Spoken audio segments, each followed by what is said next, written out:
abasuubuzi nga bano bamufuna mpola bandifuna akamwenyumwenyu oluvannyuma lwa tekinologiya ow'omulembe azuuliddwa ekibiina ekya FutureLink Technologies Uganda Limited. Olunaku olwaleero tekinologiya eno oba programu eno etongozeddwa wano ku Hotel Africa nangeera bamusiga ng'abakozi bakuyambibwako okuterekebwa ensimbi zaabwe okusinga okutawanyizibwa nga bwe gubadde nga ne banki ez'enjawulo. Ebisingawo omusasi waffe Kabituwe. Now my honor and great pleasure to officially launch Savings Plus version 4 and M-Circle mobile platform. I thank you very much.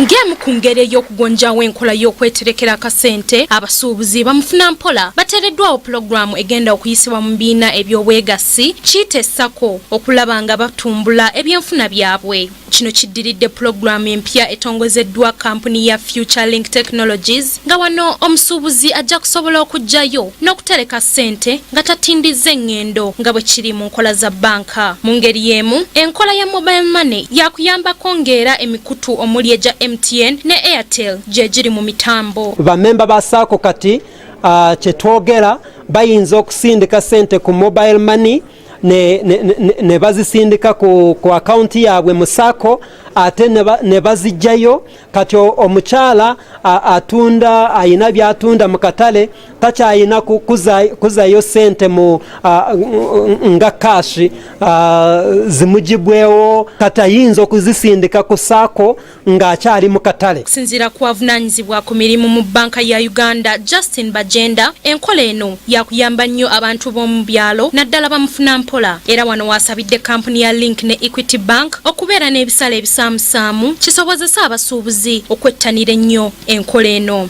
Omanyi abantu baffe mu byalo tebalina transport okubeera n'essente ibe kirina riski, naye oyinza okugenda omulundi gumu n'oteekako essente ng'ozifunye oba okutunda like your agricultural product n'oteeka ku Sako ku phone n'oteeka ku akaunti ey'omu Sako. Abasuubuzi basomeseddwa engeri y'okukozesaamu amasimu gaabwe okuteekayo wamu n'okugjayo ssente kibataaseeko ku bizibu bye basanga. Mu buwufu bwe bumu waliwo tekinologiya ow'enjawulo eyayanjuddwa eri abakozesa kompyuta ez'omu ngalo ziyite laptops ng'abeeyambisa amaanyi g'enjuba amasannyalaze ne bwe gaba gavuddeko. Mu bifo bingi tulaba nti abantu bagenda off grid awatali masannyalaze bulungi ne bakola for 2 hours nga toyina charge ku device gy'okozesa, then noba nga toyina kyakola okujjako bw'onaddayo eka n'ocharginga device yo era n'okomawo okutandikira we wakomye. Naye kati technology eno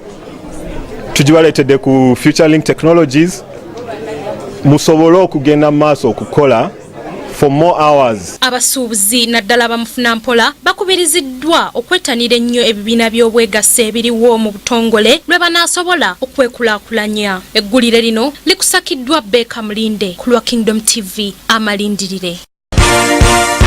This is Kingdom TV.